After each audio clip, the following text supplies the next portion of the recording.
UOL fez um trabalho legal aqui mostrando o voto do Fux em março, quando ele denunciou, acolheu a denúncia aí dos golpistas, e o de ontem. Direito, ele vai ser marcante dia após dia. Então, todos os dias serão dias da lembrança de tudo o que ocorreu. E, por isso, não se pode, de forma alguma, dizer que não aconteceu nada. A interpretação adequada do dispositivo exige que se preserve o princípio da lesividade, de modo a restringir a incidência da norma penal a comportamentos que apresentem perigo real à estabilidade dos poderes constituídos. Eu posso dizer que, realmente, nós conquistamos a democracia entre lutas e barricadas. Pude vivenciar isso e vivenciei quão difícil foi nós alcançarmos esse estágio civilizatório do Estado Democrático de Direito. E tudo que se volta contra ele é repugnante e absolutamente inaceitável. Ninguém pode ser punido simplesmente por ser merecedor de pena, de acordo com as nossas convicções morais, ou mesmo segundo a sã consciência do povo, porque praticou uma ordinarice ou um fato repugnante, porque é um canalha, porque é um patife, mas só o pode ser punido quando tenha preenchido os requisitos daquela punição descritos no tipo, que é a hipótese legal de uma lei penal. De sorte que, à luz de tudo quanto aqui o ministro Alexandre... Eu queria chamar a atenção para a postura dele. Em março, acolhendo os argumentos do ministro Alexandre de Moraes e olhando para frente, mais assim, senhor de si, até arriscaria dizer mais simpático, ou tentando causar uma empatia, sem a leitura, né, frequente, ostensiva, de um voto que, de março para setembro, ele passa a ler roboticamente, como se estivesse sendo obrigado a ler. Você não acha? Alguém que está interpretando um papel em setembro, diferente do cara que estava interpretando um papel em março. Esse aqui está mais à vontade, inclusive com a turma. O de setembro é um sujeito tenso, professoral, desesperado em dar um recado e lendo um voto que, desconfio, não foi feito por ele, mas tem várias mãos. É uma obra em conjunto. E desconfio que também tem a mão peluda de agentes americanos, Viaro.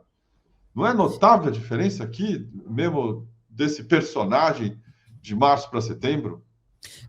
Ele citou, né, no voto, dizendo que isso era uma questão de humildade jurídica, né, humildade advocatícia, uma coisa assim, mudar de posição. Ele cita no voto dele que ele tinha tido uma outra posição, mas que mudar de posição era uma questão de humildade jurídica. Então, ele cita isso porque ele já sabia que iria ser questionado a respeito. É óbvio que ele sabia, porque é uma coisa muito evidente, não só o voto contrário, como a postura antagônica consigo mesmo, né? Então, ele sabia disso que ia vir. Então, mais um indício de que esse voto parece ter várias mãos, porque já prevê aquela questão, e tem que ter um momento em que tem que ter uma autojustificativa sobre a diferença disso. Mas é por isso que o que eu disse no início da minha fala... submetido à chantagem, me lembra alguém submetido à chantagem, sabe? Tem uma arma invisível na cabeça dele, mandando, olha, você tem um jeito de você escapar das sanções americanas, e é esse aqui. E sabe aquele que o cara empurra um documento para o outro numa mesa, assim? O senhor vai ler isso aqui, o senhor se vira.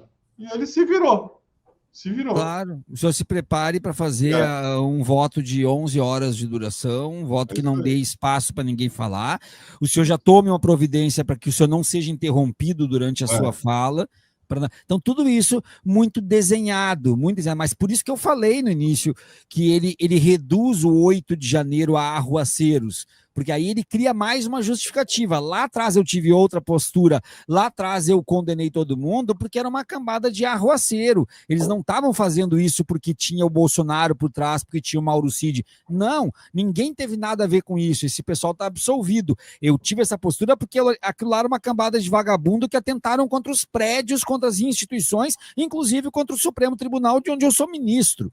Por isso que eu fiz. Então ele cria todos esses encaixes que servem somente para essa cambada de lunáticos, esses malucos que acreditam nessa narrativa. Eles estão hoje, assim, eufóricos. Eu espero que essa euforia deles baixe um pouco depois dos próximos votos. Mas eles estão eufóricos, todos eles, Nicolas Ferreira, todos eles estão eufóricos no dia de hoje e passaram eufóricos durante todo o dia de ontem com o voto do Fux. Agora, tem uma questão evidente que eu não consigo ver como não acontecer, que é usarem o voto do Fux no pedido de anistia. Eu não estou falando que isso vai dar certo e vai fazer com que dê certo, mas eles vão usar, eles vão copiar e colar vários trechos do voto do Fux para entrar com outros requerimentos de anistia, para tentar, de alguma forma, criar uma pressão e constranger os presidentes da Câmara e do Senado para que pautem a anistia. O que eu quero dizer com isso é que o Fux criou um material teórico para a extrema-direita, um material para que a extrema-direita use nos pedidos de anistia, use nos pedidos de absolvição e use para a posteridade. Usem para a posteridade. Eu não tenho a menor dúvida que o voto do Alexandre de Moraes entrou para a história. Eu não tenho a menor dúvida. Mas para os núcleos extremistas, o voto do Fux virou uma espécie de referência. Assim como existe livro publicado, por exemplo, olha, o que eu vou falar agora pode parecer um absurdo em questão de proporção, mas na cabeça do extremista não é. Assim como tem um livro publicado com o discurso de Fidel Castro em Cuba, o famoso A História Me Absolverá, eles são capazes de publicar um livro com essa defesa do Fux para criar uma espécie de referência de como, então, explicar isso que chamaram de golpe, mas que, na verdade, nada aconteceu, é apenas uma teoria da cabeça dos comunistas. Ele fez aquilo que o jurista que foi na CNN falou, né? Ele prestou um desserviço. Com letras garrafais. Ele prestou um desserviço, porque isso fica para a história, Kiko. Perfeito, é isso aí.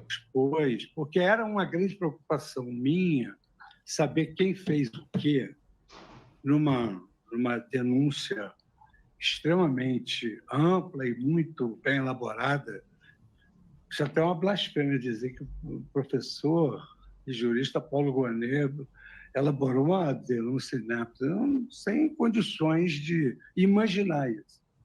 A devida vênia sustenta que, ao se recusar a reconhecer a derrota eleitoral de forma clara e ao não promover a desmobilização dos acampamentos, alimentou a insatisfação e o caos social, que culminaram nas manifestações violentas. Data vênia, há uma falha argumentativa nessa parte da acusação. Ou em março, ou não leu em setembro. Né? É o mesmo livro. Você pode mudar de opinião, e só os idiotas não mudam de opinião, dizia o Oscar Wilde. Mas mudar de princípio, sei lá, é o mesmo texto. Um era impecável, não tinha como chamar de inapta, agora a denúncia não serve para mais nada. Em março, o Alexandre de Moraes tinha feito um trabalho fenomenal, incrível, e acima de qualquer crítica. Em setembro não valia mais nada, ele desossou ponto a ponto. Ou não leu em março, ou não leu em setembro. Eu estou sendo aqui, tá, de propósito ingênuo. Mas é claro que tem algo por trás, e isso se chama Lei Magnitsky. É óbvio, são os interesses do ministro Fux um alinhamento ideológico dele também continua valendo em Fux v. Trust. Não é à toa que o Dallagnol colocou isso de novo para... né, o print eterno, né? O print eterno. Ele ontem repisou. O que era motivo de vergonha agora passa a ser algo ostentado com orgulho pela extrema-direita, que é a magia do fascismo mesmo. Os caras que não gostam de preto, os caras que não gostam de mulher, os caras que matam gay, falavam isso às escondidas. Depois o Bolsonaro fica público. O Fux v. Trust era uma coisa vazada nas coisas lá da Vaza Jato. E o Dallagnol negava, a gente sabe, da picaretagem. Ontem ele estava metendo bronca em Fux v. Trust, admitindo tudo, porque eles sabem que não faz mais sentido esconder o que está aí para todo mundo ver, né? Falta botar um nome, o nome é isso aí. Falta de vergonha na cara, fascismo. E através do trabalho, como você bem disse, histórico do ministro, voltou para a história, assim como os assassinos, assim como o Ustra, assim como o Bolsonaro. Tem lá, né, um sujeito que envergonha o papel do Supremo Tribunal Federal, se chama Luiz Fux. Ouso dizer que é pior do que o Mendonça, pior do que o Cássio Nunes Marques. O André Mendonça tem a desculpa de ser terrivelmente evangélico, por convicção. O Fux não. O André Mendonça não mudou de março para setembro. O André Mendonça sempre foi isso aí. Eu não estou tirando aqui que isso seja necessariamente bom, mas ele é um sujeito com firmeza de propósitos e de princípios. Não é um sujeito contraditório. Ele é esse troço aí. O Fux é outra coisa. O Fux, você não sabe como é que vai ser amanhã. Depende de como o vento soprar, depende de quem for presidente dos Estados Unidos e vai mudar de ideia. É isso aí. Tá totalmente isolado. Mostrou, muita gente está falando aí que o Supremo Tribunal Federal é uma democracia, que não existe ditadura da toga, e blá, blá, blá. Isso aí é o lado bom, né? Mas, assim, de verdade, ele criou uma jurisprudência para a extrema-direita, botou lenha na fogueira da anistia e reforçou para o governo americano os argumentos todos para perseguir o Brasil. Ele fez uma puta de uma lambança. E hoje, a Carmen Lúcia, e eu tenho certeza de que ela vai abrir para partes do Alexandre de Moraes, do Flávio Dino também, vai lavar nossa alma, Viaro. Eu tenho absoluta certeza disso, cara. Não, depois dos comentários de que o Alexandre de Moraes tinha pedido um pacote de papel ofício para fazer anotações, e o pessoal estava mostrando caras e bocas do Xandão, criaram até alguns memes em relação a isso, eu não tenho a menor dúvida de que vai ter sim as partes, vai abrir, eles devem ter inclusive conversado essa noite, essa madrugada, para estipular algum tipo de padrão ali, eu vou pedir para falar, vai deixar e coisa e tal. Então, a gente pode esperar já que vai ter a resposta muito bem dada ao ministro Fux, eu não tenho a menor dúvida em relação a isso. E vai ser também um momento que vai entrar para a história. Aliás, não tem como não entrar para a história um julgamento dessa magnitude, um julgamento dessa proporção. Agora, só nós não esperávamos que fosse entrar para a história pelo absurdo. Isso eu não esperava. Porque não é sobre ser divergente, não é sobre votar contra, de maneira alguma, isso faz parte do jogo. Votar contra, absolver, pedir pena mínima, tudo isso faz parte do jogo. A questão é como isso foi feito, com a negação de tudo, sem nenhum tipo de rubor, sem nenhum tipo de vergonha, a negação de tudo, dizer que não enxerga indícios, que não verifica crime. Aí realmente talvez rasgar a toga, né? Mas aí eu vou estar falando demais já também.